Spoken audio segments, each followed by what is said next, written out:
Four Nations Face-Off live blog, Canada versus United States. Welcome to the final game of the Four Nations Face-Off.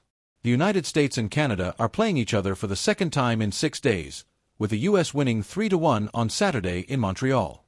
NHL.com editor-in-chief Bill Price is in Boston to provide all the sights, sounds, highlights for what is going to be a historic night for hockey. 10:04 p.m. Eastern Time. You can cut the tension with a, well, you know, in here. The second period is over and we are tied 2-2. Who will be the hero? Who will score the goal of a lifetime? Who could end up being the GOAT? Why am I asking you?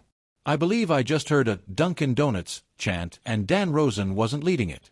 I've been told the candy and hot pretzels are out in the media area, so as soon as this period is over, I gotta get over there because, well, you know, there's nothing sports writers like more than free food. It could be a stampede. Amelie Benjamin, a TD Garden veteran, has already gone up and got some popcorn. 9:55 p.m. Eastern Time. Hold the party there, USA. Sam Bennett just tied the game on a gorgeous goal, putting the puck up over Connor Hellebuyck after taking a sweet feed from Mitch Marner. And it's 2-2 with 5:51 left in the second period. Before the goal, Sidney Crosby had a golden opportunity to tie the game, but Jacob Slavin was able to knock away a puck from the crease before the Canada captain could bang it home. The DJ has gotten the lead out. First he played Rock and Roll, then he played some mashup of Whole Lotta Love and Helter Skelter by the Beatles. And then he played Tom Sawyer by Rush. Surprised he didn't get booed for playing a Canadian band. Can it USA? Bennett stuffs it past Hellebuyck to tie the game at 2 in the second. 9:45 p.m. Eastern Time. Brady Tkachuk continues to stir it up. He just went to the net hard after Jordan Binnington made a save. The crowd is letting Binnington have it, chanting, "Jordan, Jordan." This came after the U.S. killed the Trocheck penalty and then got a great chance to score when J.T. Miller and Dylan Larkin came down on a 2-on-1, but Binnington made the save to keep it 2-1. The Canada power play couldn't get any shots to the net, and the U.S. is starting to impose its will on them. Canada clearly needs the next goal or this could get ugly quick. 9:40 p.m. Eastern Time. Jake Sanderson, who wasn't originally on this team, just scored to make it 2-1 with 12:28 in the second period, banging home a rebound on a shot from Austin Matthews. He replaced Quinn Hughes a few days before the tournament started and he cashes in on the biggest goal of his life. The crowd is now riding Binnington, chanting, "Jordan, Jordan." It's the second assist for Austin Matthews, who has had his share of nightmares in this building with the Maple Leafs. Now Canada is going to the power play after Vincent Trocheck trips Sam Bennett. Sanderson buries it from down low past Binnington to put USA on top 2-1 in the second. 9:33 p.m. Eastern Time. The action is picking up here and so is the nastiness. At around the 15-minute mark, there was a scramble in front and Jordan Binnington lost the puck, but the U.S. couldn't get a good shot on goal. Brad Marchand continues to be booed in this building, his home arena. And now we have some extracurricular activities, with Brady Tkachuk and Cale Makar exchanging pleasantries.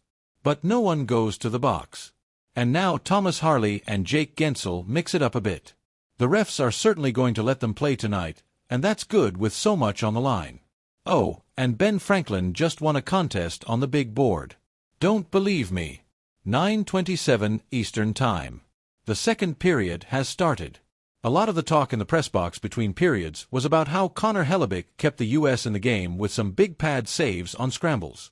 This was while the U.S. was trying to pass its way through center ice, but Canada kept picking off the passes. So let's see how things go here early. Clearly, this game has not been as physical and fight-filled as the first one. Again, there is too much at stake for shenanigans. It appeared as if J.T. Miller of the U.S. got drilled by someone as he sprawled to the ice, but upon replay he may have just lost an edge. 9:06 p.m. Eastern Time. The first period is over and this game has been as advertised. It's 1-1, the shots are even 10-10, the pace has been incredible and this crowd is absolutely on the edge of its seat. Brady Tkachuk, who left the U.S. game versus Sweden on Monday with an injury, has been everywhere, scoring the tying goal and delivering a massive hit on Canada defenseman Thomas Harley near the end of the first. We're all going to take a breath here and be back in about 15 minutes. Tkachuk chips it past Binnington to tie it up at 1 in the first. 9:01 p.m. Eastern Time. The U.S. has tied the game, and it's none other than Brady Tkachuk who gets the goal. And Free Bird plays. Tkachuk took a great pass in the slot from Austin Matthews, and this place is alive again. The USA chants are back and loud. No Led Zeppelin yet, but we get Ain't Talkin' 'Bout Love by Van Halen for the second straight game here. Nice work. Just keep the Van Hagar away and we'll be good. And now we get some Quiet Riot. During the last break, they gave away 10 pounds of lobster to a lucky fan. Unfortunately, it wasn't our Mike Zeisberger, who swallowed up a crustacean last night at dinner. 8:52 p.m. Eastern Time. Connor Hellebuyck is under siege at the moment, and he just made a couple of huge pad saves on Sam Bennett, who was banging away at a loose puck in the crease. But it's Jordan Binnington who has come up with the biggest save of the night so far, stopping Dylan Larkin, who came in on a breakaway. Again, Canada is taking advantage of some sloppy play by the U.S., but that time Larkin was able to get behind the Canada D and go in alone on Binnington. Also, we are almost 15 minutes into the game, and the DJ has yet to get the lead out. What is going on here? 8:45 p.m. Eastern Time. Canada is taking advantage of the U.S.'s impatience, picking off long stretch passes in center ice and bringing it back into the offensive zone. One turnover led to a great Canada chance that led to a mad scramble in front. Luckily for the U.S., Connor Hellebuyck was able to find the puck. Some young girl in a Canada jersey just did a quiz game on the big board during a timeout and she got booed. Really? Not sure if you saw, but Charlie McAvoy read the U.S. lineup before the game.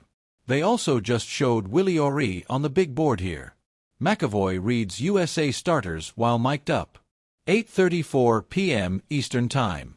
Nathan MacKinnon has given Canada exactly what it needed, an early lead. He beats Connor Hellebuyck with a gorgeous wrist shot Thorug traffic at 4:48 of the first, and well, let's see how the U.S. responds. You can make an argument that MacKinnon, despite being the Hart Trophy winner last season, is still somewhat underappreciated outside the main hockey circles. Well, the kid from Nova Scotia could change that tonight. MacKinnon drills it past Hellebuyck to put Canada up 1-0 in the first. 8:30 p.m. Eastern Time. Well, we made it through 10 seconds, actually 4 minutes, and no fights. It goes to show you how serious these guys are. No funny business tonight. Well, as I type this, Brady Tkachuk starts a little trouble and the DJ plays If You Want Blood, You've Got It, by AC/DC. Nice touch. I believe Brad Marchand of the Bruins just got booed in his own building. Wow. 8:20 p.m. Eastern Time. The anthems are over and the place is going bananas. Before the players took the ice, they showed a great hype video from ESPN, one that featured the Herb Brooks speech from Miracle, spliced in with the current USA team. That only made the USA chants louder. This place is absolutely bonkers. Then Wayne Gretzky came on the ice as Canada's honorary captain. But then Mike Eruzione came on the ice wearing a Johnny Gaudreau USA jersey. What a moment! By the way, the fact that Kurt Russell didn't get an Oscar for Miracle is the biggest crime in Hollywood history since Walter Matthau didn't get one for Bad News Bears.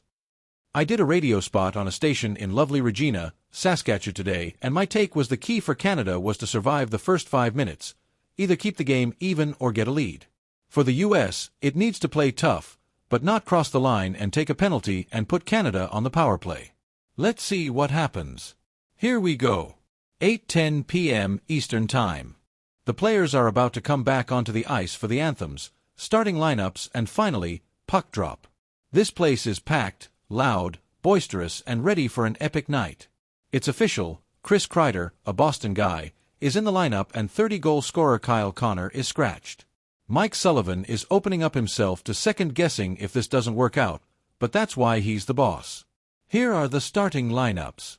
For Canada, Braden Point, Mark Stone, Connor McDavid at forward, Devon Toews and Cale Makar on defense, Jordan Binnington in goal. For the U.S., Brady Tkachuk, Jack Eichel, Matthew Tkachuk at forward, Zach Werenski and Brock Faber on defense, Connor Hellebuyck in goal. 7:55 p.m. Eastern Time. Warm-ups are over and we are about 20 minutes from puck drop of what promises to be an epic night here in Boston.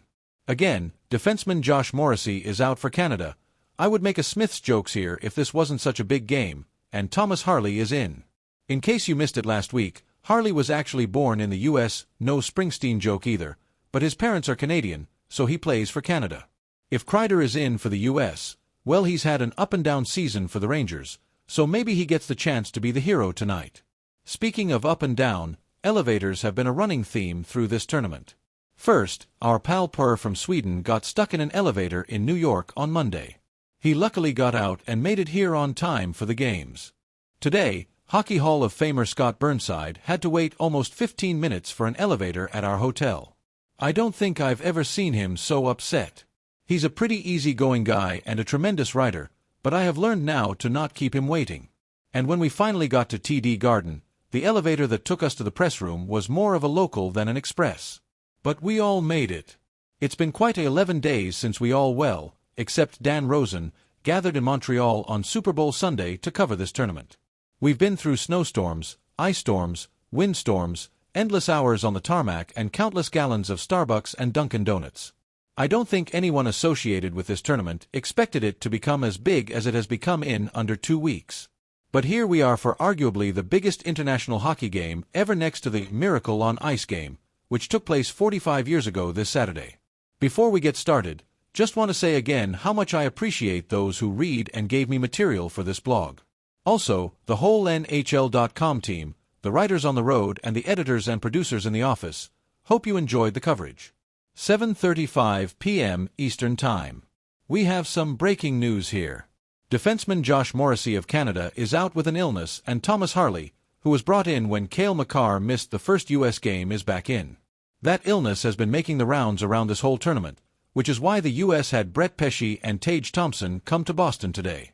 The USA chants are getting louder as more people file into TD Garden and the players take the ice. It's probably about half full right now, with some other fans getting ready in the nearby establishments. But I'm sure it will be standing room only once the puck drops. But it's not an all-U.S. crowd here. There are plenty of folks in Canada gear, and they are getting booed every time they are shown on the big board. We still don't know what the U.S. lineup will look like, but there were rumblings today that forward Chris Kreider would stay in the lineup and Kyle Connor would be a healthy scratch. If Kreider is in for Connor, that is a huge move and gamble for U.S. coach Mike Sullivan. Kreider did score against Sweden for the U.S., but he has not had a great season for the Rangers, with 20 points, 16 goals for assists in 47 games. Connor had 69 points, 30 goals, 39 assists in 56 games. He's first among all U.S.-born NHL players in the league in goals and 6th overall. Of course, defenseman Charlie McAvoy won't play, but word is he will be here to watch, having left Mass General Hospital. 7:20 p.m. We have about an hour to go before puck drop, and this city is electric. I think it's safe to say this might be the most anticipated hockey game in decades, probably since Canada defeated the U.S. in the 2010 Olympic gold medal game in Vancouver. Sidney Crosby, who will play for Canada tonight, scored the OT goal. How excited are people in this town? There was a line of fans outside the team gift shop in North Station at 10 a.m. this morning. And at 6:49 p.m. Eastern Time, about 90 minutes from puck drop, there were already a good among of people in their seats soaking it all in.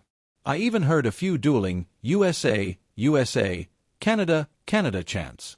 It's even nuts outside. A bus ride from out hotel to the rink usually takes about 15 minutes, but took about 40 tonight because of the traffic in the city and near the area. Adding to the hype of this game is what happened Saturday in Montreal, when there were 3 fights in the first 9 seconds and the U.S. won. Since then, Brandon Hagel of Canada and Matthew Tkachuk, who squared off in the first fight, had traded verbal jabs. We have some lineup changes tonight.